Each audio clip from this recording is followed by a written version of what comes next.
everybody to Blerdlines. This is your man Cam. With me, as always, is the other Cam, the High Chief, Command Chief from the mountains of the Caucasus Ghetto, Compton, as well as the now brain damaged and drooling Josh, who just finished literally 10 seconds ago watching Rebel Moon Part 2. Did you grow a beard? I feel like I did. I feel like I did out of my eyeballs. As well as the one and only professor. And I'm just so amazed that Josh put himself through that. But he did it for you, for all of you. You, the listeners. So we have a bunch of stuff we're going to talk about, but we'll get it out the way so we can just get it out of our systems. Our favorite male director, Zack Snyder, released his part 2 of his epic, Rebel Moon 2, Scargiver, is that what it's called? Something like that? Yes. It's Rebel mooned us and then gave us mental and visual scars. That's the name of it. Man. That's what the name of the movie, that's what it should be. So full disclosure, D'Angelo and I were like, hey, you know what? Before we record, let's at least watch like 10 minutes of it. I personally got to 12 minutes and 17 seconds. D'Angelo. And everybody who's been listening to this podcast will know that this is a big deal for me. I got to 11 minutes and 11 seconds of that movie, and I did not turn it off until after 11 minutes and 11 seconds of watching it. I thought I wouldn't last 2. And after seeing what these guys were doing before D'Angelo and Cam turned it off, I was like, oh, yeah, true. You know, we got 2 hours before the pod starts. I haven't watched it yet. I honestly forgot it even came out. Let me go ahead and do the diligence and watch the movie. I did not see their text messages saying that they did not finish it and how briefly they'd watched it until I got like a half hour in, and I'm sitting there slack-jawed watching this thing like, what in the name of God am I subjecting myself to? Josh, I didn't even attempt. I went to go touch grass, so I'm going to try to do this later. Copy that. You could do a million things before you check that out, and you wouldn't miss a beat. But you would not. Josh powered through it. So this will be our unofficial review of Rebel Moon 2. We will probably do a proper one because we do it for the pod. Cam has said he'll go and watch it. I'll join him in this endeavor, and we shall come back and do a proper one. But from the 12 minutes and 17 seconds that I did watch, I was like, yo, what is going on? Like, someone stop giving this dude money. That's all I can really say. Can I say something about Zack Snyder? Because it's to the point where I feel bad, and I kind of like look at him as the Russell Westbrook of directors, because outside of the court or this film, he's probably a dope, nice individual from what I know. Well, we've established that. Yep. Yeah, we've talked about that. I'm just saying, because look, me being a Laker fan, I'm going to connect the two. When we had Russell Westbrook on our team, I knew we were getting. This is not the old Russell Westbrook that was on the OKC and the Washington Wizards that was putting up gaudy numbers and making the team. But he's a great teammate.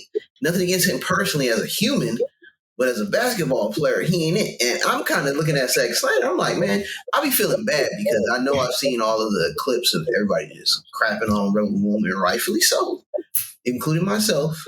And I'm like, man, I don't even know this individual. He could be an asshole, but, I'm going to give him the benefit of the doubt. He could be a nice person. And we just, you're right. We just, stomping on his movie. But at the same time, it is bad. And he had grandiose opinions of where his epic movie would place on the hierarchy of all these other movies like it or what it's trying to copy. So at that, I'm just like, all right, let me give in one.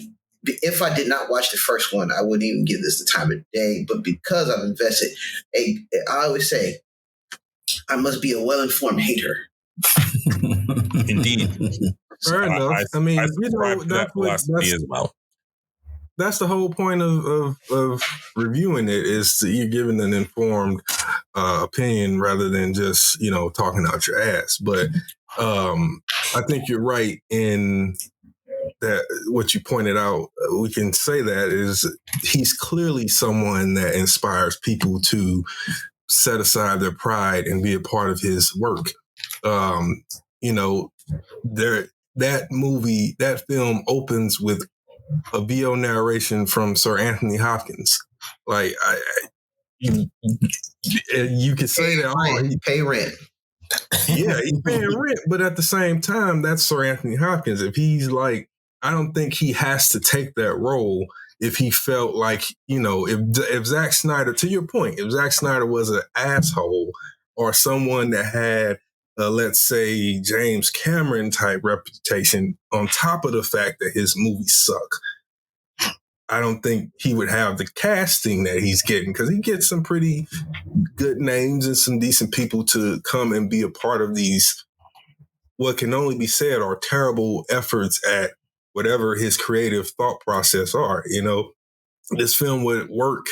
And I said this would be fine if it was satire or parody, but because it takes itself so serious and he wants to be taken serious and his fans wants to take us to take him serious as this groundbreaking, innovative filmmaker, it's just not there. And he's not innovative. Innovative is George Lucas, who changed the entire industry. Like with contributions to production that are still there, proprietary. It was why George Lucas has so much money.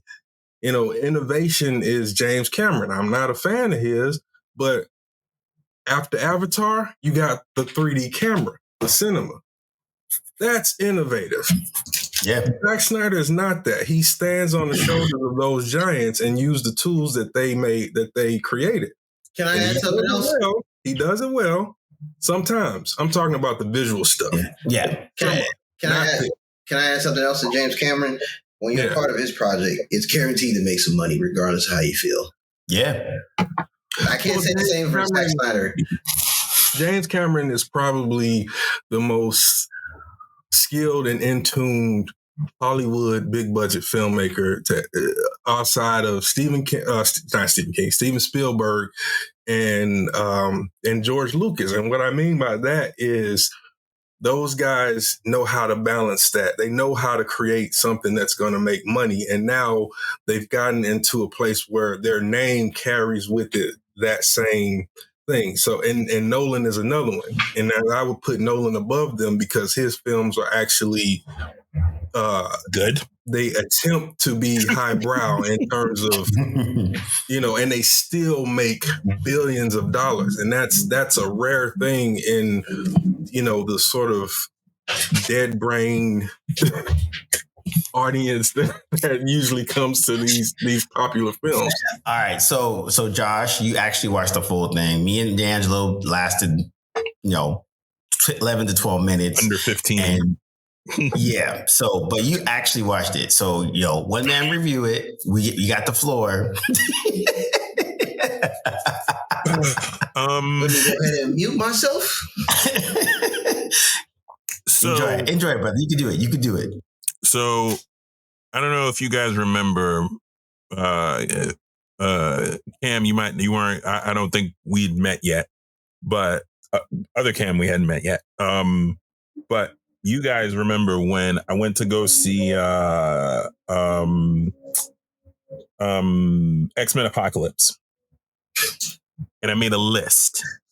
It was very early in the film when I was sitting there and I realized what crap I was watching. And there was so much wrong just in the beginning of the film that I whipped out my phone. We'll get them back in and I made a list. I know what he means by that X-Men Apocalypse. Can you guys hear me? Yeah. Here we go. Okay. Josh, you got cut off again. Go ahead. You can start again. Go ahead. Yeah. And so I made a list because there was so much happening just in the first, before the title sequence even ran down. There was so much wrong with the movie.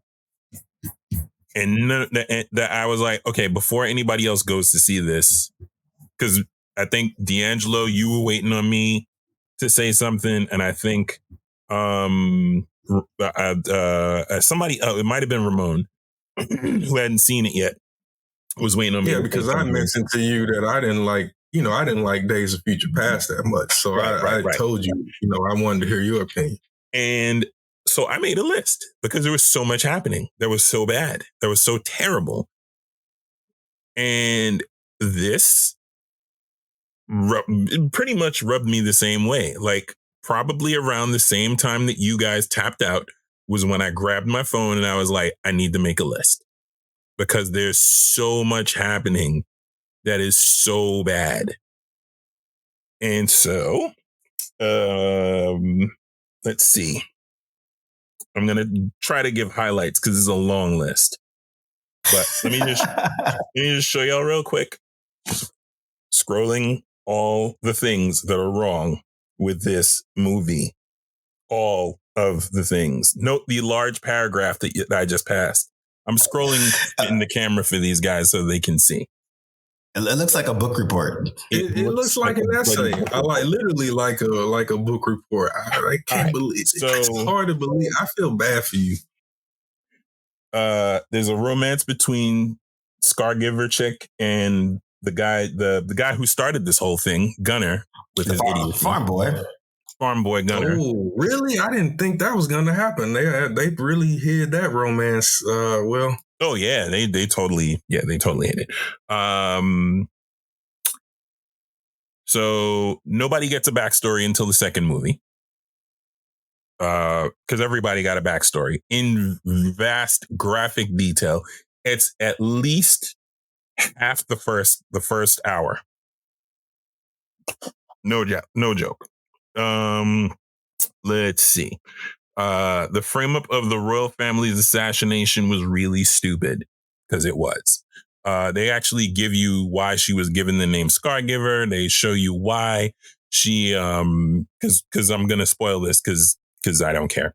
They actually give you her Scargiver's backstory and why she was given the name Scargiver, what she actually did to become a rebel. And basically what happened was she assassinates the entire royal family with the notable assassination of the princess, who suddenly starts glowing as she's shot. We don't know why. They don't say why, but it's kind of obvious that we're going to get back to it later. And of course we do, because reasons, not because there's any specific reason we don't get told. It just happens. Let's see. Why the F? Oh yeah, and there we are, right on cue. I found the spot where I said, and why the F is the princess turning into light? Why is the princess turning into a light up Care Bear when she died? Let's see. Slow-mos of the harvest. Again, there's another harvest. And there's slow-mos of the harvest. Again. I think that's a part. I think me and D'Angelo tapped out right before the slow-mo. At first I was like, yo, man, 12 minutes and I didn't see no slow-mos. Not bad. Yeah, I tapped out right when the general started telling them, we gotta trust each other. And we're gonna if we can use it as a shield and a bargaining chip. And that I'm like, stupid. I didn't even, that was so right then and there was when I grabbed my phone and I decided, okay, I need to make notes. That was the spot. That was exactly like, this is the general? Huh? This guy is the general? Mm-hmm.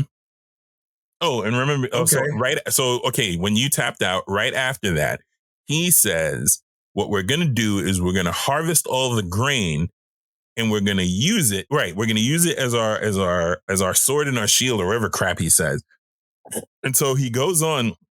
The plan, after you tapped out, the plan goes on to say that if they want the grain, we have to position the grain in places where they won't commit to an orbital bombardment. More on that later. Because they were like, oh yeah, if we position the grain in certain places, they won't destroy the entire village. More on that later. Hang on, can I stop you for a second? Please. This is the thing. Mm-hmm. In that same vein, before that, they're talking about resurrecting the guy whose body was entirely destroyed. But yeah, and yet they have to rely on a single moon, forming wheat to feed the empire? Okay.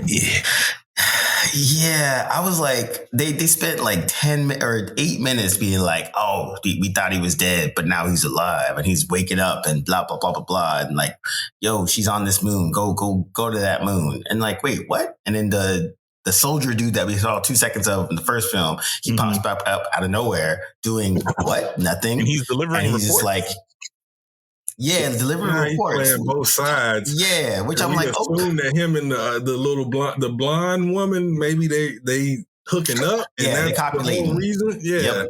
And then we get Sir Anthony Hopkins with a quick no line scene. So let's spend some more CG money on that. Just like, I wonder what the guys are doing over there. He didn't even leave his house for that. He recorded that on his iPhone and sent it.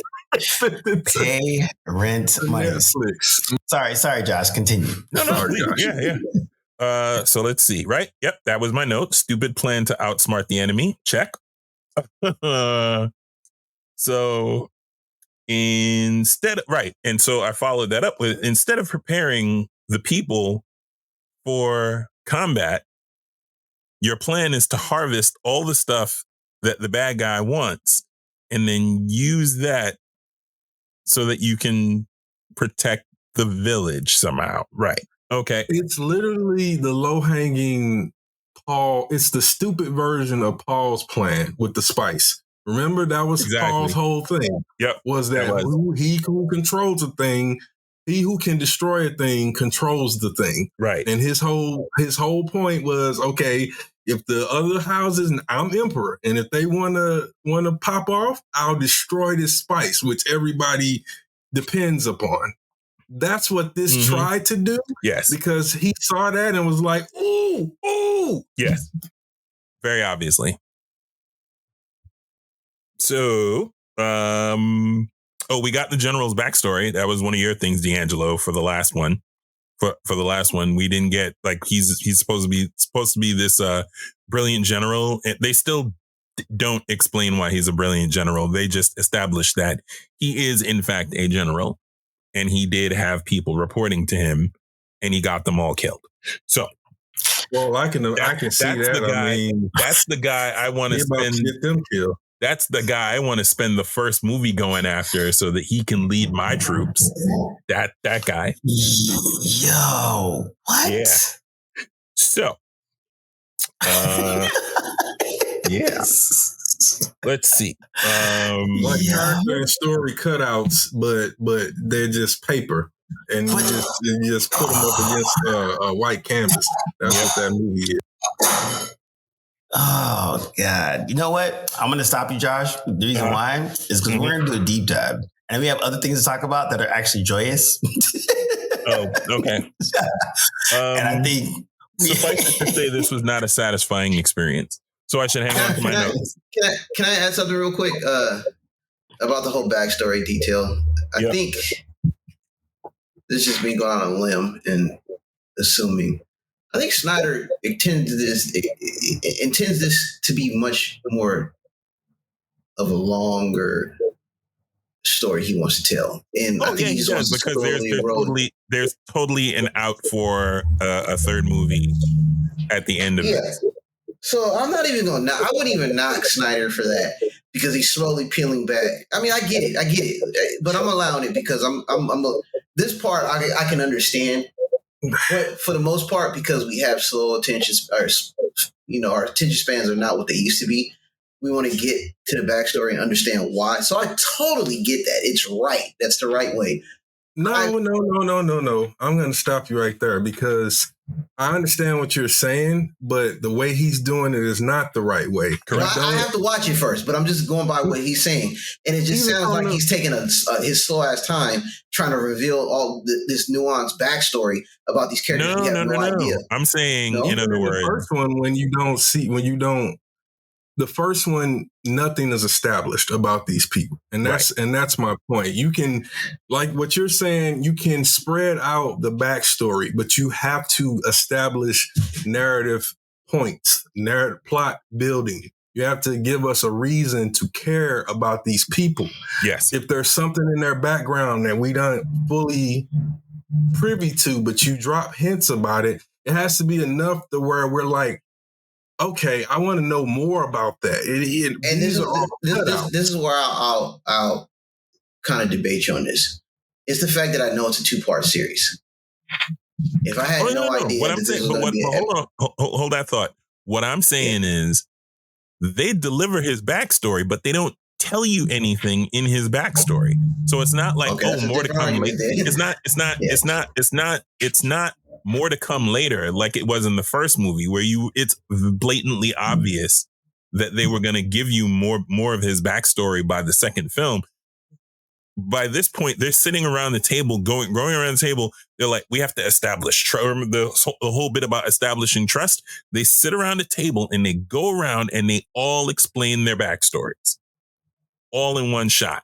And so when they get to, the general goes first, but you don't see him actually. So what we were talking about in the first review was we just hear that this man is a legendary general, but we don't see how. And then they show you that he was a general, but you don't see how. Like, you don't see the legend. You don't see anything amazing. Was there anything he did at present time in the movie that showed people why he was a great general? Eventually. No, you know what? I take that back. No. Even during the big battle, no. He's a great warrior. Fair criticism. All right, so we'll do this. We'll hold on that one. We'll move to something that's save your notes, because Cam, you're gonna watch it. I'll watch it, and then we'll do a proper full-on one. But we're already going in with the negative feels. But at the same time, we're doing it for the pod, and we'll watch it, and then we can kind of have that. But to keep things in a way that's a little bit more on things that do tell good narrative stuff. I know, D'Angelo, you finished up Shogun. Cam, did you watch it a little bit? I watched the pilot. I didn't watch the rest of it. Nah, it's just too much. It's like on the back burner. Like, okay, I'm going to watch it. It's there. Yeah. So, all right. So we'll have D'Angelo. You could do a one-man review for Shogun and kind of give that kind of like feel for it. Because I know you finished it up, and I know it's a limited series that's like has a definitive beginning, middle, and end. I mean, they probably could, but I think it was actually meant to be a limited series. Yeah, it's definitely I don't think they're going to bring in a second season, and I don't think they should, because I think the first season was the story was perfectly told. You know, I think you probably want to have a deeper discussion, because I would really love to hear what you guys think about the series. But I will say that it's definitely very early on establishes a really amazing visual palette. The scale and scope of it looks like it takes you to, I believe I want to make sure I got this right, but it takes you to that era of life. And it keeps you there, and it doesn't let you forget. I remember in the first episode, the main character is asked, once he reaches the Japanese islands by the handmaidens, if he wanted to take not by the handmaiden, but by his interpreter, that she told him that they had another bath for him. And he's like, 2 baths in a week? What are you trying to give me the I forgot what he referenced an illness that's been defeated by mankind like for centuries, but just the fact that it wasn't an odd thing for him to say that, right, puts you into an entirely different world, and it like I said, it keeps you there, because you do get the sense in the way that the Japanese react to this Englishman. They call him a barbarian. They compare him to dogs and things like that. And because for them, the world is kind of ending at the Pacific, right? So like, and it's the same thing for a lot of places, a lot of human civilizations at that time, they weren't, unless you had a big navy, you weren't really making it all the way. Because one of the things that I thought was good historically is this is set not too far away from the discovery of Magellan's Pass, which is how the Portuguese, make it to the Japanese islands. The Japans? You trying not to say the Japans? I'm trying not to say the Japans because that's how they refer to it in the show. And I was like, oh, wow. But that's a part of what I mean. Like, they keep you in that do not look at this with the eyes of contemporaneously. Do not look at this from a 21st century humanities perspective. They're doing an excellent job of immersing you in the period piece. Yes, exactly. And you get that throughout in every single episode. Casting wise, it was amazing. The actors did really well. I was happy that we got Japanese. They were speaking Japanese the entire time. Unless obviously Blackthorn is an Englishman, so he was, eventually he learns the language, but he doesn't learn it so fast that he understands everything. And that works in service to the narrative, because it creates obstacles for him that he can sometimes circumnavigate, but then other times he cannot because his interpreter isn't there, Mariko. And the other aspect of it is it isn't necessarily a colonial narrative, a narrative about colonialism. It's a narrative about it's kind of a romance, kind of a war story. It's kind of a political intrigue. But these things play out in an interpersonal way. They don't play out in an epic scale. So unlike Game of Thrones, where by the 9th episode, you're expecting a big battle or some big epic thing to carry us to escalate the narrative even further. This was all about the kind of quiet intrigue that moves nations. How an individual can win an entire empire without even firing a shot, without shedding blood. And I think that's the thing that was funny, because it was interesting to see some of the criticism of the show, where like the good critiques were talking about that was an element that made it better. It was because it was like it took its time, its pacing, and how it kind of did. And the show itself is more about the politics and all that. It's not about these big epic battles. That's a piece of the show, but that's not the main piece. Point. It's really, really not. There's not a lot of battles. Yeah, not at all. And that's the whole. And I think again, you're hearing, it's the people from Game of Thrones. So you're expecting this situation, and you're getting this small, nuanced, political type situation, really good dialogue, amazing sets, and those types of things. And it's interesting to see people kind of react to that aspect of it, especially, we know Americans, we like our booms and our pew pews.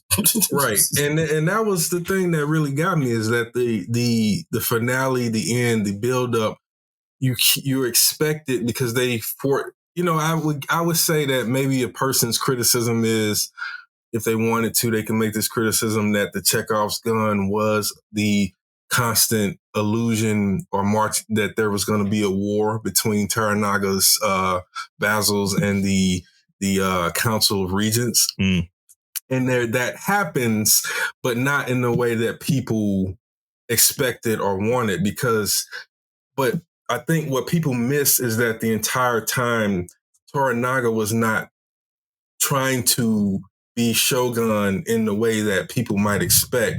He was trying to figure out a way to consolidate the Japanese power base into on one page, because they were having the narrative subplots was that they were showing you the Portuguese had infiltrated and created, brought Christianity to the Japan Islands. And you had, because of that, now the regents were sort of pitted against each other, the non-Christians versus the Christians. And Toranaga is kind of in the middle of that where he's not anti-Christian, but he's not pro-Christian He's either. legit like, I can do what you want. I don't care. This is it's so much bigger. What little I have seen of it, he's first of all, for someone who is besieged on all sides, that is the coolest customer on the planet. That man is unflappable. No matter what. It's the cool Ned Stark right there. Say again? It's the cool Ned Stark. It's the cool Ned Stark. Oh, man. He really Absolutely. is. And I think that's the beauty of it. He's like, look, I see all the pieces on the board. I see all the players. But he does such a good job, and they do such a good job of showing him as a strategist. From episode one, like you peep that he's like 8 moves ahead of the rest of the board. And even when things happen that he can't predict, even when things happen that he didn't necessarily plan, he still just he finds a way to make this is what's going on. All right, cool. So this is the move that we gonna make now. You know what I mean? Like he's it's truly Machiavellian. It's truly high cunning in that way that, you know, again, this is a warrior who could use brute strength. He has an army behind, you know, he has all these things, but the entire series is about him finding ways to avoid that conflict. Sometimes it did not work to his satisfaction and he lost things, but he was constantly marching towards a singular victory. And I think what was brilliant about the writing is that you don't pick up on that as the audience, even though it's right in your face, because you're expecting and looking for that thing to happen, that big battle, those big reveals, the moment where he gets vengeance because of this, and you know, and all these things. And because they build to those things, but they play out in these small human moments, it to me made that narrative, those 10 episodes, that much better. Because while you don't get the big samurai versus samurai battle, you get a son attempting to prevent his father from going through impeachment, which in that time, impeachment meant that you had to kill yourself and all your vassals had to follow suit. So it means that anybody that's a part of your household and all of that, they have to all commit suicide. And so there's a moment where a scene where his son, he's betrayed by, Toranaga is betrayed by his brother who sides with the region of councils, the council of regents. And because of this, it puts Toranaga back against the wall because he's surrounded by an army, and this army is making sure that he goes to, you know, where to meet his fate. But something happens in which, you know, something happens with his son. I don't want to spoil it for you guys because it's really worth watching. And that could have easily been played out as an epic battle. But because it took that different turn, it elevated the storytelling. I know what scene you're talking about. I know exactly what you're talking about. It was the restraint of using excessive violence to resolve this issue that makes that story special. And it's cool because I think that's one of those, like, it's been an interesting situation to kind of see the feedback from it as it's been playing out, and how more people are like really getting invested into the show, you know, watching the behind the scenes of like all the crazy set designs, all the costuming. Like it got a proper budget. I watched just watching the first, just the pilot by itself. I was like, yo, they actually put, like, Disney and Hulu was putting their foot in this to be like, yo, we're trying to make an actual epic at the scale that, you know, people are used to from a Game of Thrones or those aspects of it, but in a way that feels more authentic and not necessarily, the white savior complex and all that kind of dumbness. It was like they're trying to make a real, like they're trying to make a faithful rendition of this story. And they didn't set out to replicate Game of Thrones. You know, they didn't set out for that comparison. No. It was just unavoidable. Yeah, totally. And you know, if you remember correctly, I started watching it first. I caught the pilot. You were like, I'll watch it later. And then I was the one who was like, yo, you got, and with the irony of ironies, I didn't finish it before you did. But that no, I was hooked once I watched. Yeah. Yeah. But to Cam's point, what stuck out at me was just the production value of this thing. Just the way it was shot, the way they use natural light, because there's no light. So, nobody's invented the light bulb. There's no electricity yet. So everything's either sunlight or candlelight. And the way that the cinematographer and the DP use, like they're not the same person. The lighting guy, the lighting and the cinematography, the way that they use light in that show, whether it's daylight, whether it's cloudy, whether it's overcast, like it's stark. Like everything about the lighting sort of, it doesn't just, there's the classic, oh, I'm going to use the light to set the mood. But it sets the scene. It sets the everything about everything that's happening on the screen. And it's just really incredibly well done. They're going to throw so many trophies at this show come Emmy time. It's like people are going to get hurt by the number of trophies that get thrown around at this show.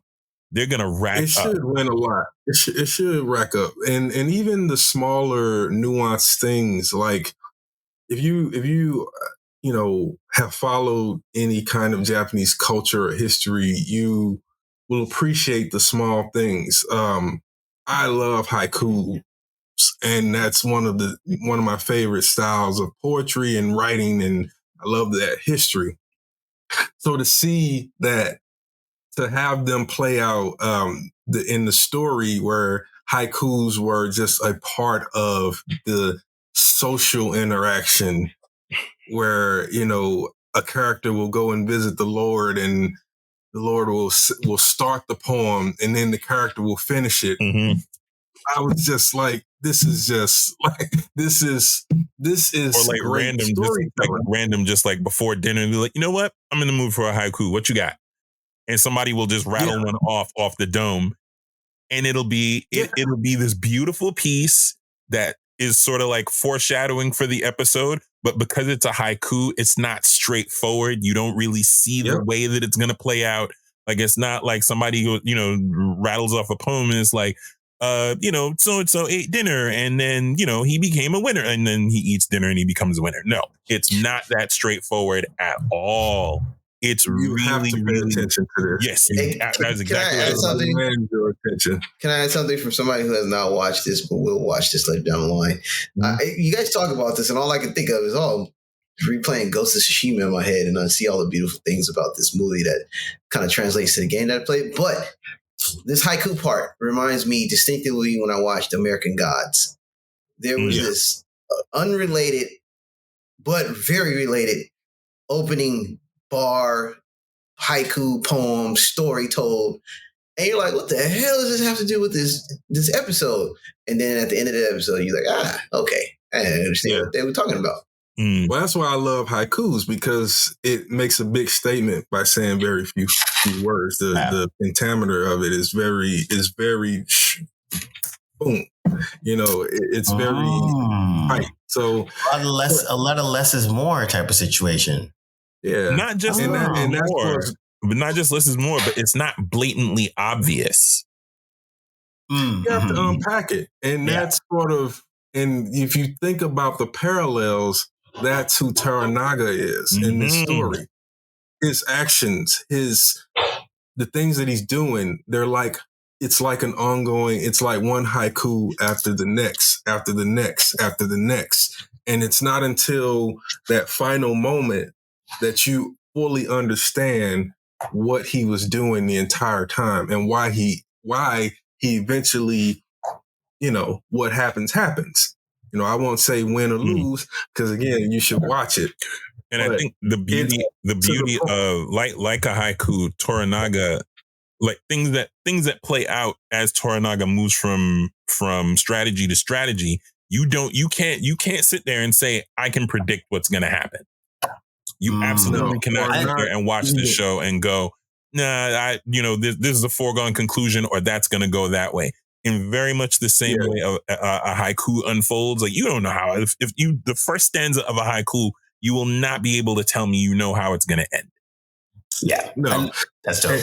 And one of the characters, the Portuguese, in the very first episode, the Portuguese captain, the one that was always, he and Blackthorn were always trading with each other. insults. Yeah, because he's English and he's Portuguese, and he said something that I thought was the line that totally told you who we were going to be dealing with Toranaga. He said, because he told Blackthorn, he said, you think that England and Europe is the height of civilization. He was like, but you take a look at this city and you ask yourself, what kind of man can control and build this? And then you'll really understand what civilization is. Mm-hmm. Yeah, so even from the beginning, it was establishing that, this whole idea that, the height of art and culture and all these things was like popping off in Europe. Is like, no, at that point, England was very far behind what Japan had already done. Yeah. Yep, totally true. I think those are the things, and I think that's why it's like I'm glad that Shogun's getting like the shine it is, because now it's like again we just talked about a certain property that was bad in narrative and all over the place and couldn't like establish characters, and then here we are with a show that like right now is arguably one of the best shows that's coming out, TV shows out this year. And really killing it, and then hitting all those marks that we talk about: narrative, character structure, and all those types of things. The other thing that's been kind of really like been more interesting of late has been American driven animations. I will never say American animation because half that shit is done in Korea, but but American driven animation has actually been doing pretty well right now. Like there's a lot of stuff out. Like we have our big splash. We'll say X-Men 97. We'll start with that. We'll do a proper X-Men 97 full-on recap, but the one thing I enjoyed about it is, like we talked about before, we're not necessarily the biggest fans of the OG, and this is literally built upon that, took the ball and went running. And in terms of doing their storytelling, the animation is a lot better. Of course, the voice casting is awesome. But we were starting to see now more American-driven animation that's actually really, really dope. We have Invincibles 2, we have Bad Batch, we have X-Men 97. All these things are starting to be like standing on their own, where before we used to always be like, yo, anime is the best thing. America is cool. Okay, can we be fair, DC is let's pause. Doing their thing. Let's pause a minute, because this just came to me.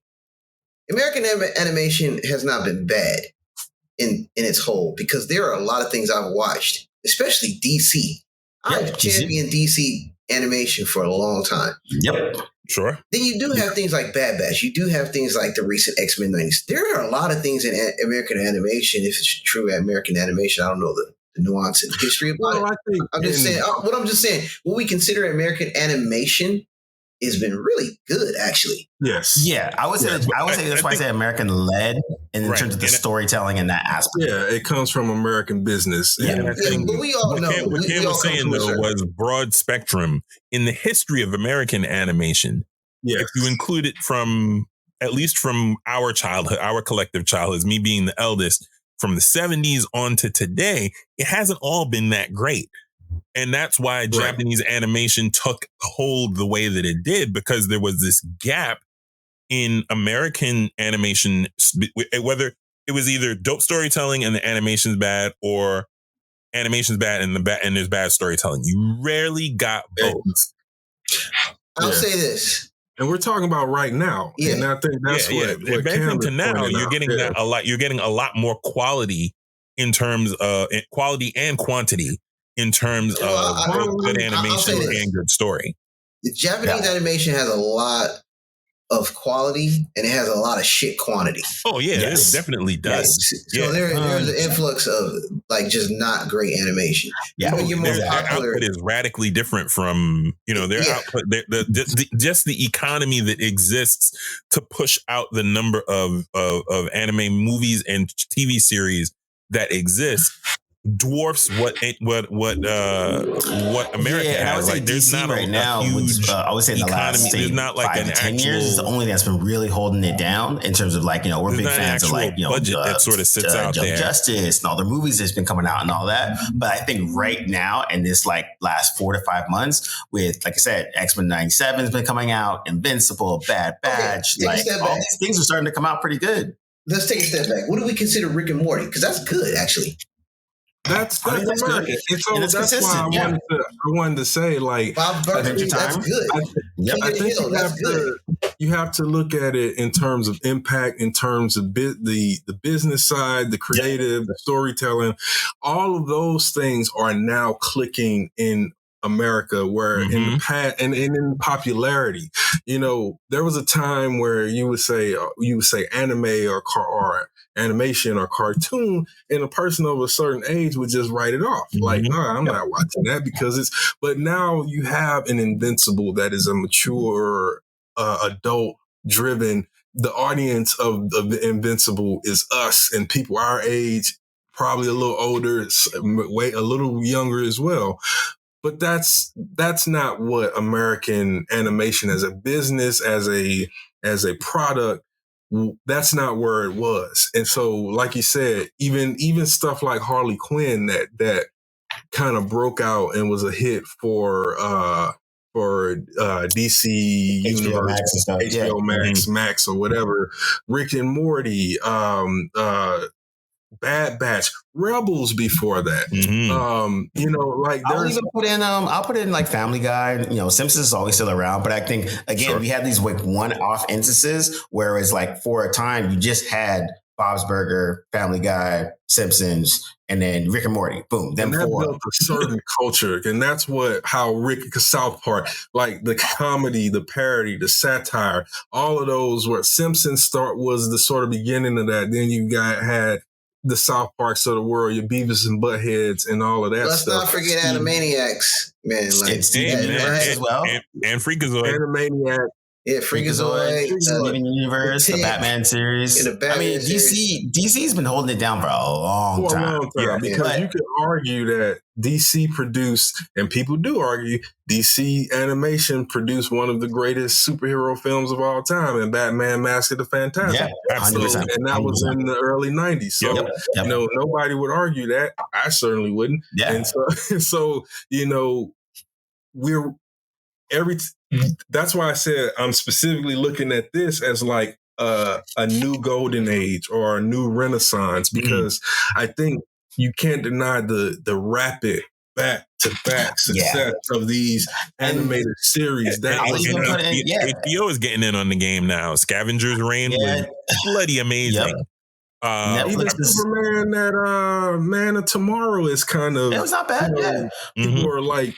But also added Netflix with Castlevania, Arcane. Right. Arcane was a French studio that produced, that did all the animation for it, but it was American led. So that's why we make that distinction. Like a lot of the animation that's being made, it's either by French or Korean in general, like, some Japanese as well. But in terms of the story times, story and plot, it is American led. So you're starting to get more back to back stuff that's consistency, which has been, to me, has been now ushering in a better age of animation for American led stuff where, like going back to what you said about the anime, they push out so much stuff. Right. And like, again, to the really, really dope shit to like the really crappy shit and just cookie cutter. But again, the Japanese animation push so much stuff out. You don't even catch the bad ones. It's just like, it's an infinite number. Just like films at this point, there's almost probably an infinite number of films, of movies. If you just count that just take that, no other categories, there's an infinite number of movies out there that can be watched. It's the same thing with Japanese anime. And half them are on Tubi. Right. Or, so there's so much of it, So I would say for instance, Josh, you finished Bad Batch, right? No, I did not. Okay, so I think caught up with Bad Batch. Yeah, I think all of us have been doing pieces of everything. I haven't done. Yeah. I did a little bit of Invincible, a little bit of Bad Batch, a little bit of X-Men. I'm not totally caught up. I do enjoy what's going on. X-Men 97. So Josh, my final word is going to be on X-Men, and D'Angelo. I did finish True Detective, and I got words. I'm glad you got words because I had words and they were not the kindest of words. So we can tag team Legion of Doom on True Detective, and on my final word, I'll give some praise to X-Men 97, and I'll just leave it at that. Yeah, So- I would say the other thing. Well, me and Josh, we're big fans of Star Trek Prodigy, where a Nickelodeon Star Trek animation show that should not be good. That one was another example of it should not be good. There's no reason for it to be good. It's supposed to be for Nickelodeon. It should be terrible. Preteen, or at the very least, it should be off our radar as adults. Yeah, 100%. But it was top to bottom, really, really good. Fit within the continuity. Good use of legacy characters. Good use of just bringing in new characters. Good use of like lore in Star Trek. And it's better than Discovery. Well, that's not making a big statement, but it is. It is. But also in that same conversation, we're forgetting Lower Decks is also an example of this sort of renaissance. And that's what I'm saying. Mm-hmm. Even now you have almost every popular property has some footprint in animation. Mm-hmm. Yeah. Comparable to their Paramount, live action. Viacom, Sci-Fi, Hulu, Disney, Netflix. Well, I mean specifically, Samurai? I mean very specific stories, right? So like the Witcher live action, then they released the Witcher cartoon, the Wolf, whatever, the one with about Vesemir. It was animated, and then you had with the Boys. Then the Boys Diabolical, which was the animated companion. So that's my point. Is it's no longer written off as an afterthought. Agreed. Now it is taken seriously as this is a potential IP that can make as much money, if not more, as the live action. People will invest in this, so we're going to do it. Again, recently I've been watching a lot. So I watched Tales of the Jedi. Mm-hmm. And cool anthology. I thought it focused a little too much on the narration of the prequel trilogy and the Clone Wars, but it was fine. They got more stuff coming, but it made me look forward to watching what stories they throw out there for Tales of the Empire. But that's my point. It's like it's not slowing down. It's beginning to get even more popular. And Invincible season 2 was amazing. It was well worth the wait. And I don't think we'll have to wait as long for the third season, but you could tell how well it's done where Robert Kirkman is like, guys, there's more to come, and everybody's kind of like, whoa, that was crazy. And he's like, man, wait till there's so much more to come. And that one surprised me because I expected it to be similar to The Boys. And while The Boys tells a decent story on its own merit, it's mostly tongue-in-cheek. It's mostly Garth Ennis's anger towards Marvel and DC. 100%. Whereas Kirkman actually does create a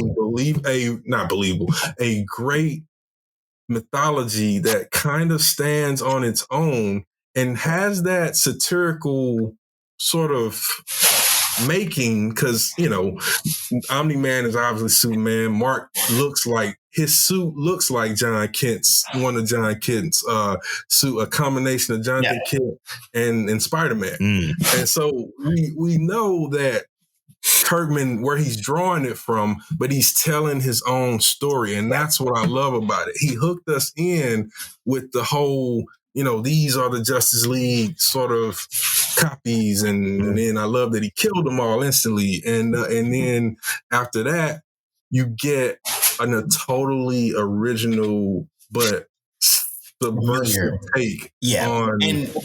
And I would say the thing about Invincible that he did a good job of, and he said this when he started it, he was like, his whole point was to do a classic suit and capes type of thing, but make it with consequences. And so like when reading the book, that was the thing that like got me, was I was watching it and, you know, he was fighting somebody and they're like, oh, I can't beat him. There's someone was like, oh, you should just throw him into the space. He's like, oh yeah, throws him into space. And in issue 11, when he's in space, he sees the bones of that person that he threw in floating space. in orbit. Yep.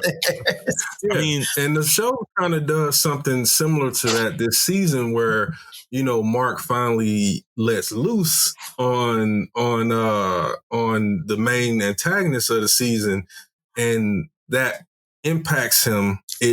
Because he obviously, when Mark lets loose, that means that the opponent is likely dead unless it's another Viltrumite. And so, you know, there's a great moment where he's struggling with that, and he understands that he can't do that. Like even though he was angry, even though the villain had attacked his family, he can't be that, because that obviously Omni-Man is that the Viltrumites are that, and trying to be better. That was great because it made me think also about that moment in X-Men 97 in episode 2, where Executioner takes Cyclops' visors off and he's punching him, and Cyclops has his eyes closed because he knows if he opens his eyes, the Executioner is executed. Yep. Basically. Yeah. And so it's good because in an age where being a superhero in that traditional form is not, everybody wants to deconstruct the superhero in that figure. And this is a deconstruction, but at the same time, it doesn't lose those elements of this person is a hero because they make the hard choices to not use their power when they know they could. And I think that's a good way to put it, because I think, you know, I've read the book of Invincible from top to bottom, so it's interesting to see how they're putting it into the animation, because it really is, they're literally following its storyboard at this point. There's slight variations, but the core elements of it are there. Can I make a comment that kind of threw me off? Is when the announcement of Mark is the son, right? If I'm not mistaken. Mm-hmm. He announced to his dad that he had powers, and his dad was like, oh. Like, it felt like his dad like had forgot his mission. Like, 100%. That was the whole point. And the fact he was hoping that his son didn't have powers. Yeah. Didn't have so I don't know. Yeah. Like, I haven't read too far into it, but I'm just like, because he did go full. He went and embraced his lineage. But it seemed like Mark, his pops, Omni-Man, was just like trying to ignore it, and then said, damn, I actually got to follow through with this plan. 100%. So that was explains why he hadn't killed his son, taken over or killed the other heroes, why he was doing that the entire time, because he's waiting for Mark to come of age, possibly get his powers, but he didn't, you know, obviously his redeeming quality was that he actually did fall in love with his mother, and despite him saying she was more like a pet, which I always find. So, of course, 100%. But I think that's the part where like he was hoping that he didn't have to do it, because he actually got comfortable at that spot. So then Mark actually getting his powers, that made him reactivate. Like, shit, if that's the case, then now I gotta really do it. And then you'll see, as the story progresses, the types of things that he does and all that kind of stuff. And so it's very interesting how they do that. And then the same thing with X-Men 97, where I was talking with someone, like, they're smashing through storylines in X-Men 97. But the way they're doing it, to me, is a lot more thoughtful than their original. Agreed. So now they're taking these stories, smashing them together, putting them to a North Star, and you're starting to see it. So I think the cool thing about the X-Men 97 is, you know, the penultimate episode where you see some death and destruction and all that. I was like, oh, I know what this is, but I was curious to see how they were going to play it out. And so it was interesting to see how they did it, you know, with the little nuances. The moment I heard Genosa and I saw Cable, I was like, oh, it's a wrap. But I wanted to see how they were going to come do it. And so each episode, the main dude, Bo DeMaio, shout out to him, is like he really did do his homework where he's taking a lot of these stories, smashing them together, but then putting them in a way that actually makes sense forwarding towards the narrative. But not yeah, just he's doing makes serial sense. storytelling, but in an episodic way. But each story is pulling through, is continuing a through line from the first episode. So yeah, he's threading it, well, and you guys obviously know where certain aspects of, from reading the comics of what he's doing. I think no, the breakneck pace, hang on 1 second. The breakneck pace finally kind of mellowed out, because that was one of the things that was kind of, a stopping point for me. It was moving a little too fast. Yeah, I was going to say to your point about us knowing what's happening. No, we don't, because they're not necessarily following the comic books exactly. There's certain pinpoints. No, I said you guys have a sense of you have a better sense of the mythology. You've read books. That's my point. Not that you know what's going to happen. You can't know because and they did exactly what happened. Exactly. And I think what they're doing is they're doing a pretty good job. And again, shout out to the former showrunner, is we're seeing familiar stories told in different ways. And so for folks that know the lore, we're like, oh, okay, this is interesting. I want to see how you're going to flip this. And then when they do it, you're like, that was pretty dope. I'm actually surprised. And to their credit, almost every episode, I'm like, oh, I can call out the 4 storylines that they're smashing together, but I'm also more curious about how they put it together and how that happened. So like, I knew like the massacre was going to happen, but I was like, ooh, I wonder who's going to get it. I wonder how they're going to do it. And I think that's the part that's cool. So if you're an X-Men fan and you're okay with the pacing, because the pacing is pretty crazy. Like it's, they smashing through storylines. But I think as an X-Men fan, I'm enjoying it because I'm like, okay, these are stories I know, but now I'm curious to see how you're gonna make it all fit, where you're gonna put it, and where you're gonna deviate. And so to their credit, they've been definitely giving me some surprises, but it's definitely been entertaining from the beginning. Can I ask the chat? Is this our final word on this, or? No. You get yours. Okay, I'm gonna say what I got to say about X-Men later. Fire. Yeah. But say what you got. But I'm gonna say that one of the other things I absolutely love about the storytelling is really the reestablishing of who the X-Men are in their lore, in their mythology, and just in general. And that has been the best part, So for 20 years, maybe more, the Fox movies could not get away from Wolverine. Preach. Like the story being Argene, the story being about Wolverine and Argene, or Professor X and Magneto. That is not X-Men. No. It is the most ensemble of all of Marvel's stories, more than the Avengers, more than the Inhumans and the others. This is about this team as not just a team, a strike force, but a family. The redemption of these characters. This Rogue this is Rogue. The Rogue that Anna Paquin played. Now, if somebody could see this and then go back and watch those movies and then once again talk to someone like a Josh or a Cam and be like, I still don't see what you're saying. Then now, you just clearly can't see at all, because this Rogue is a badass. She is a great teammate, a great sister, a great friend, and she's complex, and she's not a damsel in distress. She makes you feel for her, and she's strong and not a damsel in distress. And I loved her throwing Cap shield like into the Yeah. I'm just saying, and I love that too. And I think that's the thing too. They think they've been, like you said, like one getting away from the Jean and Wolverine and narrative, and then two really putting their foot into the establishment of these characters. Right, first two episodes you got really good Cyclops stuff. Right, Cyclops always been like a whack dude. He's like whiny all the time, and then you got to see him in this like a level that if you're a X-Men lore person, X-Men, he is a badass. You know, he might be whiny sometimes, but and he knows has his a stuff. Militant streak. Yes, like and when he wants to, he's extremely powerful. Yeah, Cyclops. My favorite is Cyclops X when he's on some like Professor X and he just be on his like Magneto shit. It's the best Cyclops. Which they are hinting at. Okay. Before we go that far, let me say a few words. Okay, Josh, I was wrong. X-Men is good. This version of X-Men is good.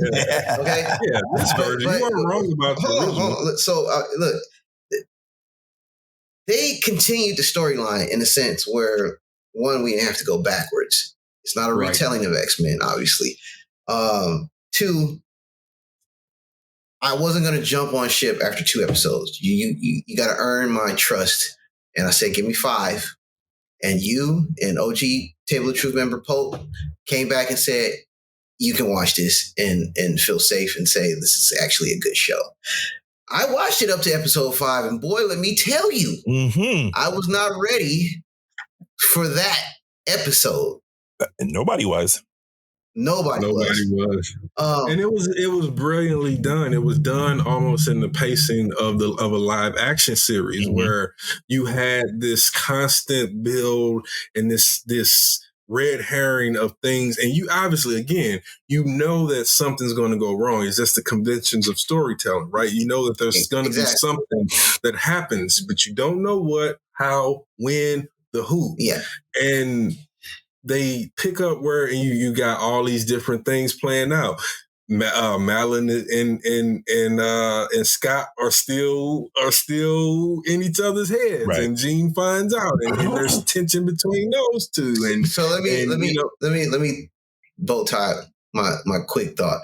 I will say that the pacing was a little fast. The Madeline Pryor storyline went by like a blur. Which is fine. It's fine. I'm just saying this is what it is, right? Some of the development of certain characters and storylines just went a little bit fast just to get to the point where we're at in episode 7, which is I'm okay with. It's not a big deal. And because one, it's a continuation, and we understood if you were familiar with X-Men lore, this shouldn't be anything new to you. You kind of knew what was going on. I will say, yes. They have, to piggyback on you guys' original thoughts about going back to what X-Men was all about, a team, and not focusing on Jean Grey, Wolverine, actually making Wolverine fucking shorter, excuse my language, than Jean Grey was awesome. And the fact that we do get flashbacks of, we got a flashback, but to allow... Because in the old X-Men series, I think Captain America, Spider-Man, and there was references to Omega Red, Hulk, and certain the Danger Room. Because Fox or whoever, Marvel couldn't use those characters, but we did have instances where they teamed up with Captain America. And I'm like, oh, cool. They brought Cap back. I saw the bike. I was like, oh, that's Captain America. And the pettiness of Rogue throwing that shield miles away, because again, at the end of the day, hilarious. Captain America is still he's not a mutant. He's a human. Yeah. And he's also Mr. Boy Scout. Right. Yeah. And he's also as she called him the exact thing he is, America's top cop. Yeah. Yep. And that's exactly what he is. So the cool thing is that we did get a glimpse of Cyclops kind of shedding his Boy Scout image in that interview with the reporter. Yeah. He lost his cool. And that leads to another thing where we see Cyclops leave the X-Men and become something else. But that's a storyline for later.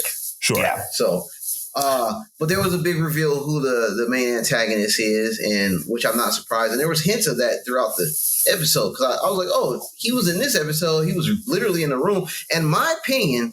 And I can't confirm this. I think, what's the lady, the blonde-haired lady? I think that's Mystique. She be bouncing in and out. He's talking about Val Cooper. Yeah, Val Cooper. I think that's Mystique. You know what? That's actually not that's not out of the realm of possibility. And I think she was in a room. I think she was in a room with the main antagonist in one scene, and I'm like, yeah, she be in and out, and she just don't. Something's up with her. I mentioned that. I made that note to Josh that it seems, and you can always kind of tell that they're hinting at that because in the previously on X-Men, they always focus on that interaction where she's on the bike and they're talking about how, mutants are still, you said that when he's confronting her about the first one they found when they found the Master Mold factory, and the fact that she said that that the Sentinels had been gone or something like that. But that, I got a feeling that was shown to us because it was shown to us twice, back-to-back episodes, was shown to us to suggest that maybe she shouldn't be trusted, or there's something going on with her, because they're literally pointing out that either she lied or she's being played.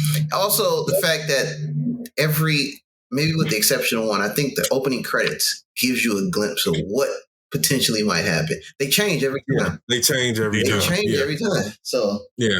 But the new cut of the theme, man, it's so it hits harder than the original. It works. Well, and I think that's the thing for me. Like, I was explaining to one of my friends, he's not like the biggest fan of the X-Men 97, and I was like, the thing I would say that I liked about it is that they built upon the bones of the original, and we have our major quibbles with that, whatever.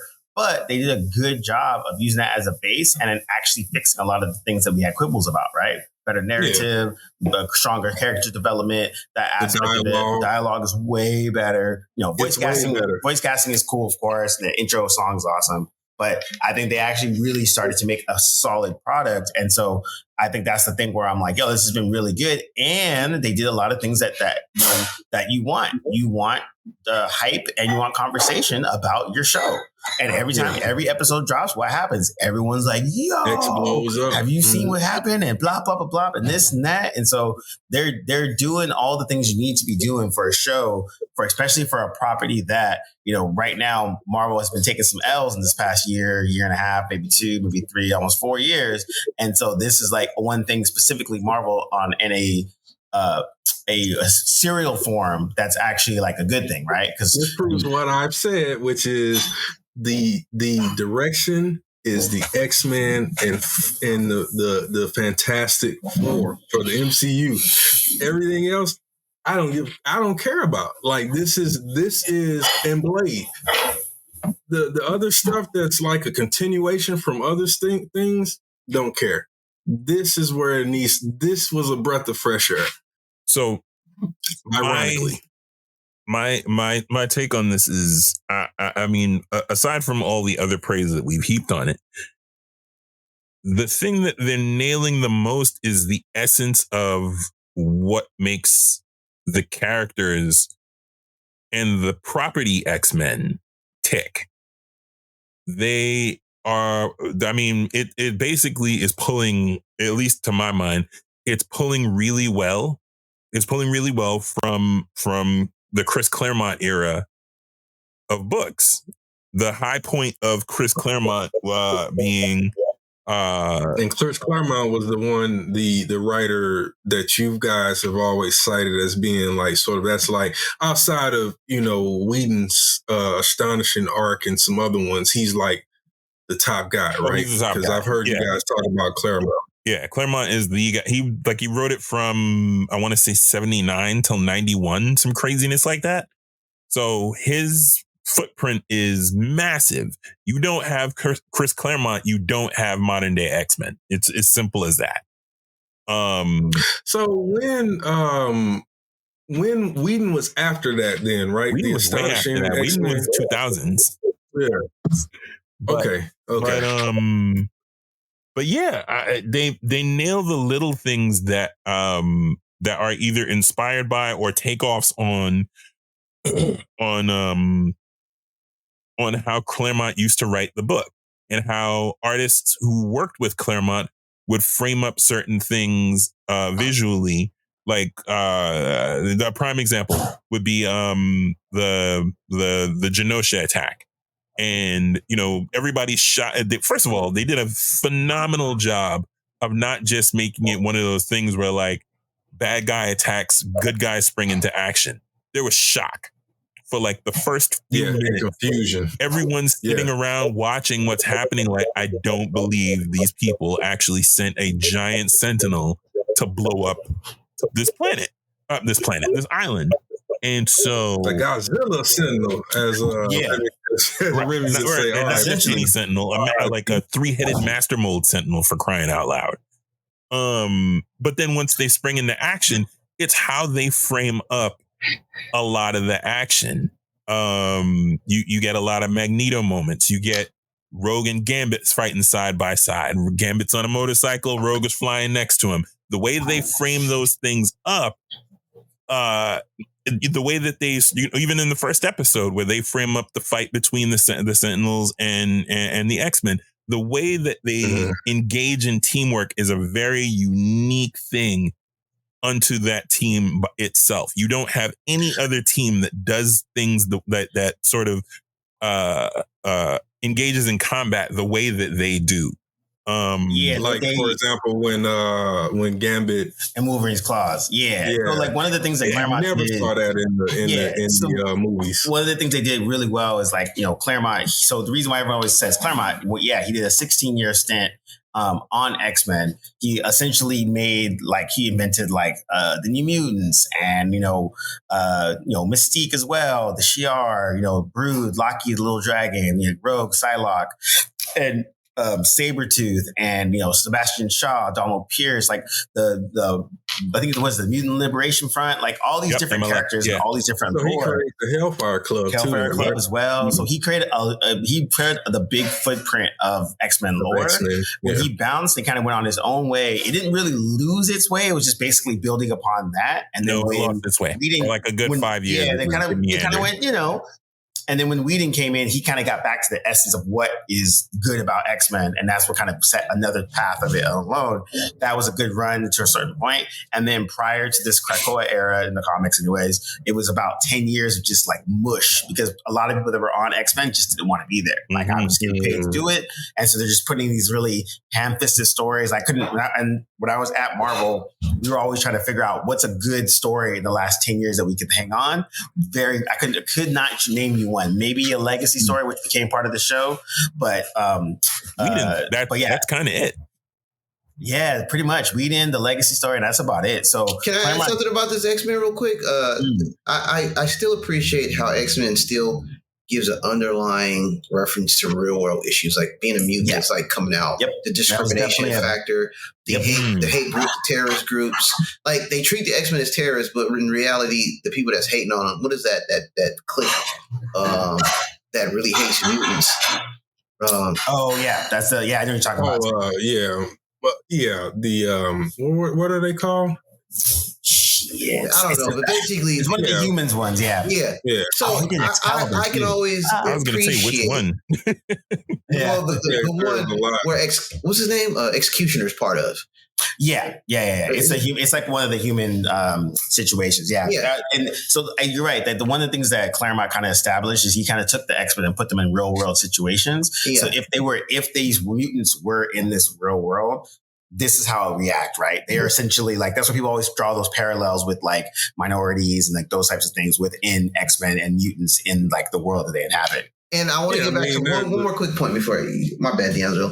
We talked about the how Wolverine and Gambit clicked up to do this like crazy move. It's because they've been together as a team for so long and they reestablished that. Mm-hmm. Like, we didn't get that in the movies. We're retelling the story and we started over from day one. Whereas when we watch this is the cool thing about X-Men 97 is that we don't have to do all that.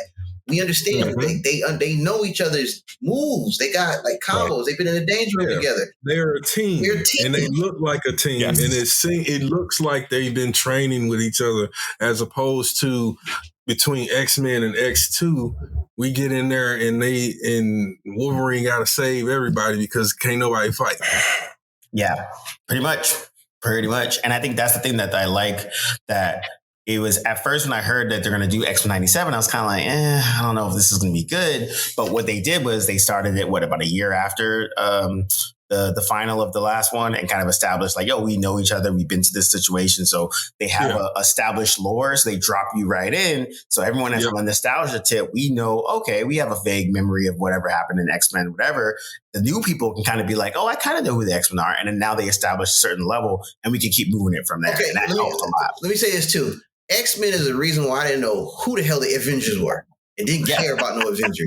Because 100%. X-Men was locking it down. I just explained that to my nephew. You know, he's 15. He'll be 16 this year. I was explaining to him like it's very ironic because prior to Iron Man in 2008, the most popular Marvel characters were Spider-Man, the X-Men, and maybe the Incredible Hulk. Yep. But Thor and Iron Man and especially Hawkeye and Black Widow, because I gotta be honest, I didn't even know them until I hadn't heard of them until that movie, until they started talking about putting them as a part of and I knew about the Avengers. There had been games and I'd caught some comic books, but not full books. But Marvel for me, and I believe it in the collective consciousness of pop culture, was Spider-Man, was X-Men, was the Incredible Hulk, not the ones that sort of have popularized Marvel in the 21st century. Yeah, and that was purely because of, Marvel was broke and Foles need money. So they had to license out all these different characters, and X-Men was one of them, Spider-Man was the other, Fantastic Four was the other. So that's why you were getting Spider-Man movies and X-Men movies, because Marvel had no money. And so when they went, a little bit of history, when they did Iron Man, they funded that entirely themselves. And it was their Hail Mary. And they only had all their B-list characters, which were the Avengers. They actually didn't fund it themselves. Paramount front loaded that. That's right. Yeah, I was going to say that right before Disney bought them, Paramount had backed Iron Man. I don't know if it backed I don't think it backed Incredible Hulk. No, I think that was Universal. So the way it worked out was Marvel got a bunch of money from Paramount, and Paramount initially thought they were going to spread that money over multiple films. Marvel decided, we're going to take all of the money and make one movie. We're going to roll the dice on one flick.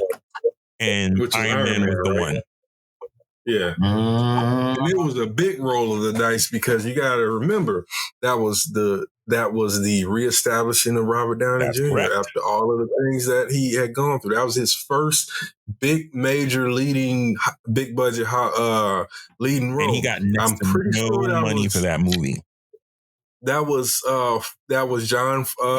Johnny F's first big budget. I'm talking about Jon Favreau. That was his first one. You got to make some money with this, buddy. Like he had been making. And to that credit, they said it. Who do you envision casting? And he was just like, RDJ. I'd love to do Gwen. Like he basically was just like, I'm gonna pick. If I was gonna do this, let me do this as an indie film and cast it like I would want to. And then, like you said, Terrence Howard was the person that had the most money, got the most money because he's fresh off of the Oscar win. Right. Which is funny because and shout out, Maine. I think he got what was it, $2 million to do that movie, and RDJ got something like $50,000. And because RDJ was such a huge risk, he had to front his own dough for the insurance because the studio was not, the studio's insurance company was like, who did you get to do this? Absolutely not. We are not underwriting this guy because we're going to end up paying through the nose. Look at his past. Like, why would we do that? Yeah. And so he had to front his own dough. That's the interesting part about it. So he had to front his own dough out of his own pocket, out of his salary for the movie to be insured. Otherwise, it would have never happened. He's made all of that. He's made that back in he's made back end money alone. He's made that back on all the films that he's done. But back then, he was basically chucking out a ton of money. Yeah, totally true. Totally true. All right, so let's get up to the final words. We kind of bleeded into it because we're doing X-Men 97, but still. We'll do final words. D'Angelo, we'll start with you. What's your final word? My final word is, I've said it before and I'll say it again. Chucky. It's a fun show, man. I don't know why none of these guys will watch it. They'll waste time watching Rebel Moon Part 2 or, something like that. But they won't watch Chucky, and it's funny. It's from our generation. Chucky had a moment in this season where he invades the White House. He kills the president. He steals the nuclear codes. He almost nukes Moscow and Pyongyang until they stop him. But as he's dying, and his reason for, in the third place he was going to nuke, is the North Pole. And the reason is so that every kid will know that Santa Claus doesn't exist. And so he almost succeeds. Pyongyang and Moscow are both aborted. But as Chucky is dying, he's right in front of the red button. He goes, "Fuck Santa Claus!" Boom, and launches the nuke and destroys the North Pole. That is hilarious. How can you not? I mean, I said this to someone. I said, "Look, Don Mancini sat down in front of his computer. He loaded a mountain of coke right in front of it, and he inhaled it until it was nothing left, and then he wrote that episode." Easily. No, I'm joking. No, you're not. I'm joking. I don't know his writing, his creative process. That is a cocaine-addled script. That is a cocaine-addled script, if there is one. You're not I'm not going to assume that there was a mountain of coke involved. I'm just saying of Chucky. It's on third season now, right? The season has felt like, they just let loose. And it's good. It's funny. It's fun. It's like you don't have to really even think about it. It's very much like the original in that way, where Chucky is great. There's some awesome. It reminds me of a less convoluted Stranger Things. 8 episodes a season. They don't try to do too much. They get in and get out, and what you're there for. And that's my final word. If you're not watching Chucky on Peacock and USA and Sci-Fi, and you're a fan of 80s nostalgia, horror, comedy, Brad Dourif, the original Killer Doll, there's a moment where he's watching, because the whole thing in the season is that he's old, that Damballa is not resurrecting him anymore, so he's old and dying. And there's a scene where he's literally watching all of the knockoff child play films. Like he watches The Boy, that film with Lauren Cohen. He's like, what a fucking pussy. And then he goes to the one where it's like Billy the puppet or something like that. He's like, and this guy didn't even get a fucking franchise. Then he goes to Megan, which I thought was hilarious because it's the same company, and it's the scene where she's dancing. And he's like, now this is the worst of them all. He's like, he's like, this bitch has stole all my moves. He's like, fuck you, M33 Dan. So meta. It's amazing. So it's incredibly meta. Jennifer Tilly is back on the show as Jennifer Tilly. Meg Tilly appears, having not seen Jennifer Tilly all these years because Tiffany Valentine, the character that Jennifer Tilly actually plays in the movie, has taken over Jennifer Tilly's body as a result of Seed of Chucky. But that's, if you have watched the franchise, at the end of Seed of Chucky, the real Jennifer Tilly is taken over by the Tiffany the Tiffany Valentine doll. So super meta. But want something fun? Check out Chucky. My final word is I started watching Fallout. And never played the game, don't know any of the lore, any of that stuff. And I'm like 3 episodes in, but it's really dope. I'm really enjoying it.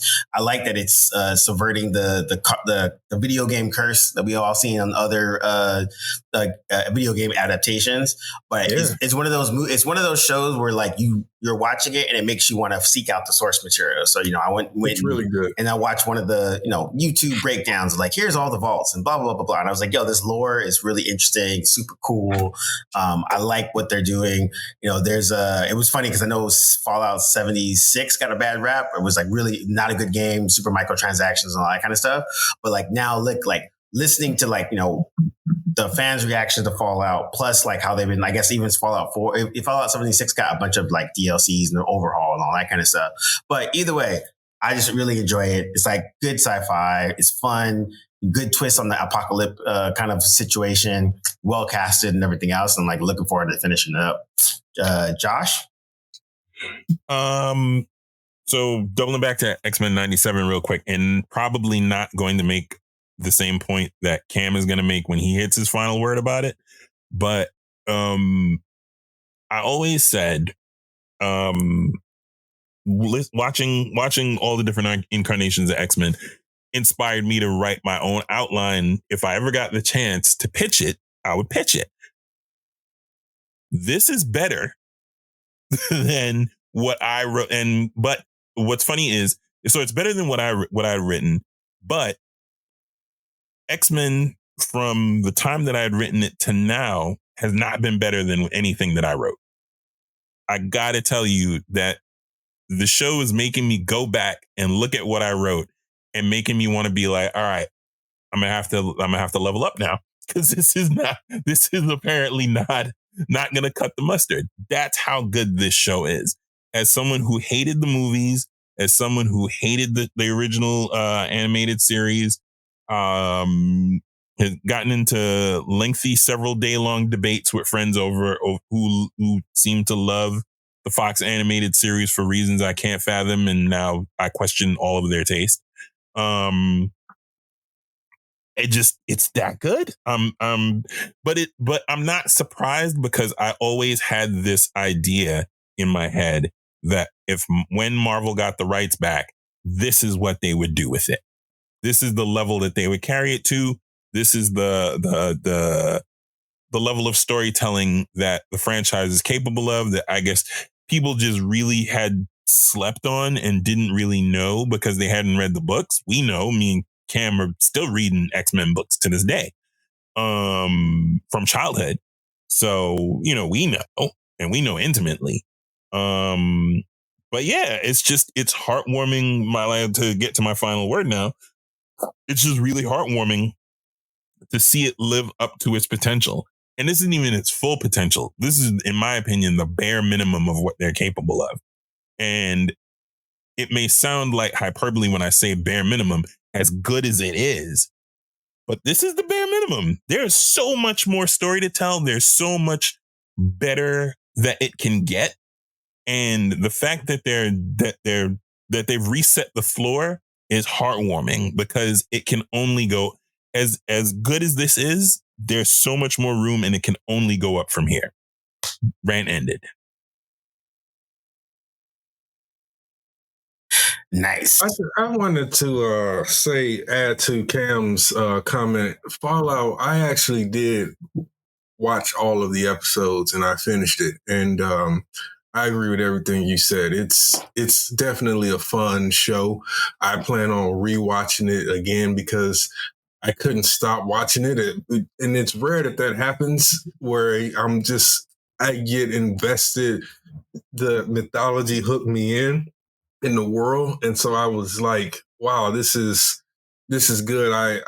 I there are moments of it where it's genre bending, where, you know, it feels like it should be taken serious, but then there's a moment of levity that isn't forced. It's actually really good. And so yeah, I just wanted to add that I highly recommend Fallout, especially if you enjoyed. I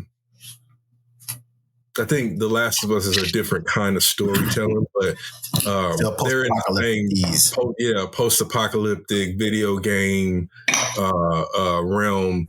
And this is from the Westworld creators, Jonathan Nolan and Lisa Joy. So It should be pretty good. I hope they can do with this one what they were unable to do with Westworld. And then Cam, bring us home. Okay, I'm not going to speak too much on X-Men 97. I said that with my piece earlier, but I wanted to go back to what Cam said about Fallout kind of breaking the curse. I think we did that with Castlevania and The Last of Us. Castlevania is an animated series, but it translated well from the video game world where others could not. I thoroughly enjoy Castlevania. I would have put The Witcher in there, but The Witcher started off as a book before it became a game. So with that said, I do want to talk about True Detective real quick. I slow watched this, and unfortunately, I don't know if slow watching it was a good or a bad thing, because until like episode 3, I couldn't see. I was like, "Oh, this is interesting." It gave me, bro. They ended it 6 episodes with an M. Night Shyamalan ending, and I was like, "For real? Like, you led me down this path to make it believe that we had some Blair Witch things going on." But then I was like, in the head, I was like, "This has never been True Detective's MO." Boom, and that was the reason why it completely didn't work. Because, and then I found out because I was curious, because I was like, they're making early references to a lot of stuff that happened in season 1 with the Tuttles and actually apparently that the ghost guy that the woman was talking to, you notice his name was Cole. That's supposed to be Matthew McConaughey's father, character's father. So they connected it to the first season, which was the best season. So when I found out that there was some connections to the first season, it made me more interested in it. But then I learned that apparently this was not pitched as a True Detective show. This was pitched as something entirely on its own, much like we had mentioned off air about the Netflix's Good Times, where it appears it has the trappings, the name, and all of that of the Norman Lear classic 70s sitcom, but it's not. No, we knew that from the trailer. We saw that from the trailer. That was obvious. Right. And so it's the same thing with True Detective. It's only True Detective in the sense that it uses the format, it uses of the 2 flawed police officer murder investigators. But this was pitched as something else, and HBO folded it into one, changed it to being a new season of True Detective. But when they start hinting at the supernatural, I was out, because I was like, in the first season, the reason that worked is because you understood that we were seeing this from the point of view of Rustin Cole, whose mind had been warped by all of his experiences as an undercover narcotics agent. He taken so many drugs that now his consciousness, his waking mind, actually fires off those endorphins and that can be grasped easily. That's more understandable. Right. There's a scene in this where I can't think of the female detective's name, the native one. There's a scene where there's like a ghost or supernatural behind it, and no one explains what happened to that. Yeah, you have no idea what that's about, and that again, they kept doubling down on that, and I was like, see, now I'm out. By the 4th episode, I was done. I just kept watching because there's only 6 episodes. Only 6 episodes, so it's not like you invested too much. But by the end of the 3rd, but I was starting to confirm what I was feeling. But by the 4th episode, I was like, okay, this is not changing from this form. This is what we're gonna get. It's just what variation of degrees are we gonna get this shit when it comes to the end? Because there's not going to be able to pay this off in a satisfying way. I'll say this, with that new information, you saying this wasn't supposed to be True Detective, I'll cop it some bail, because it's not True Detective in that vein. And but we don't hear that about the other stories. We don't hear that about season 2. which is why season 2 is better. Season 2 stuck to the Well, I format. won't argue against that now. I will still argue that in comparison to 1 and 3, season 2 would be Agreed. very much very beneath those. I will not But argue you're right. that. It's better than what this was. Yeah, I said that going into episode 3, I said season 2 was better than this because season 2 never went away from what True Detective is. It was like a film noir. It stuck to it might not be the best, but you're getting it stuck to the hard-boiled detective. Yeah, that's what this was not that. That was not that. They did very little investigation. The investigating stuff that they did was weird and awkward. The character interactions was weird and awkward. I didn't understand what was really going on. The answer was right there in episode 1. We got the it was them. You're like, okay. With the ladies. Yeah. And that's a very True Detective twist, right? Because remember in season 1, the killer had appeared several times in front of when the first time was when they went in the first episode when they go and interview him when they're doing interviews and he's riding the rider more around the but he's younger. But and then I will say this. The reason I say this is an M. Night Shyamalan ending is that the fact is the easiest answer is always the simplest answer in this season. And the fact that they red herring us and thinking this was ghouls and goblins when it actually a bunch of women just took over and like, hey, we're not gonna let this ride because they said these dudes look like they just froze and ran out into the ice, and that's exactly what happened. It wasn't something was chasing them, and they were afraid, and that's exactly what happened. That part, I think that the M. Night Shyamalan thing, I guess I get because his twists don't. His twist, the ending pissed me off. I was just like, yo, this is dumb. They don't pay off what the narrative is suggesting. Yeah. And that's what happened here. There's no payoff to what the narrative literally suggested. Yeah. The narrative literally suggested that there was an entity out there on the ice that either the indigenous peoples to that area had a much more in tune with, and that this was like a vengeful angel or something for them. Yeah. Which again does track with what we eventually learn, but at some point you got to pull back from that and start giving us that this is like not no supernatural shit. They didn't give us anything that was human about this. This is basically they kept that going until the very end. But do you guys think it would have been better if it wasn't tied to the True Detective name? And it was just like given to you as a new IP. I would have looked at it. I still think it would be bad. But I wouldn't say this is. I wouldn't look at it as a True Detective thing. I just the expectations of it. Should we take it as that's is? The only thing is the expectations would change. I would say, had this not had the True Detective in front of it, and it just been called Night Country, after the first 2 episodes, I would have been out. I'd been done. Yeah, because it wasn't. There was nothing that pulled you in other than these little moments where they're hinting at something bigger. Yeah. But that never paid off or built up to. So it's just it's not good storytelling, not good serial writing. And I don't know if the writer, I think she's maybe this was like her first big show as the lead writer, but the funny thing is Nick Pizzolatto, who wrote the first 3 seasons and especially the acclaimed first season, was really taking shots like big time, non-vague shots at I saw that. And my thought was like, that's ironic considering you got accused big time of plagiarism for the first season. Mm-hmm. So it's like, and then the second season was not nearly as good as what you wrote in the first season. So which very strongly you kind of got exposed. Which very strongly suggests that he can't write without plagiarizing. Yep. Exactly. But at this point, I'm gonna treat it like Tiger Woods, man. Get that man a prostitute.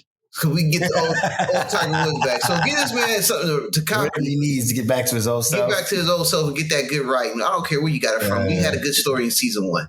Hilarious. And it was a carbon copy of someone else's writing. Yeah. Hey, brother, keep doing that because, man, Detective ain't been the same since season 1. And occasionally, I guess so. So that's a good point, Cam. Like, if we want to keep it going, keep that copy and whatever it was that book. Somebody's going to sue him and HBO. He keep doing that. Give me that old thing back, man. Yep.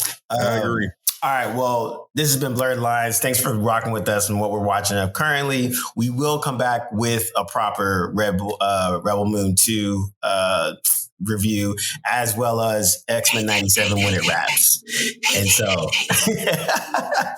look forward to that. But thanks for listening to us rant. It's always fun. Talk to you guys later. Peace. I'm going to go on record saying I don't want to talk about it again, but I will if I have to. I got you. I'm going to carry it. Well, at least, I mean, I now have to watch it. I mean, I may as well watch it. Do it for the pod. I will do it for the pod. I will say this, though. Something that I said I wasn't going to watch. I count this as watching. I skimmed, okay, whatever. I skipped through certain things. Was the Book of Boba Fett, and I feel like me skimming the episodes, I didn't miss nothing. Like honestly, it was like I could have had that whole story was Boba Fett goes back to Tatooine. Cad Bane shows up in the Pike Syndicate. They fight. Cad Bane loses. Boba wins. Mandalorian helps. Grogu gets trained a little bit. Ahsoka appears. That's it. Yep. And the one thing I stayed true to was not watching the Zack Snyder cut of what is it? You told me guys. The Justice League. Don't do that. Don't do that. Don't do that. No, I'm never gonna watch that. I made it law. I was like, we did it, so you didn't have to. Yeah. Like that movie is 3 hours of 4 hours nonsense. 4 hours, 4 hours of utter nonsense. Bloody hours. And the only way I would entertain watching that is if I'm on a plane on a trip to Japan, somewhere crazy. And that's the only movie worth watching. I'll watch it. Maybe then I'll watch it. Like you could probably travel from the East Coast to the West Coast and then have it on, but that's not going to be a pleasant flight. I'd rather watch Road Trip over that movie.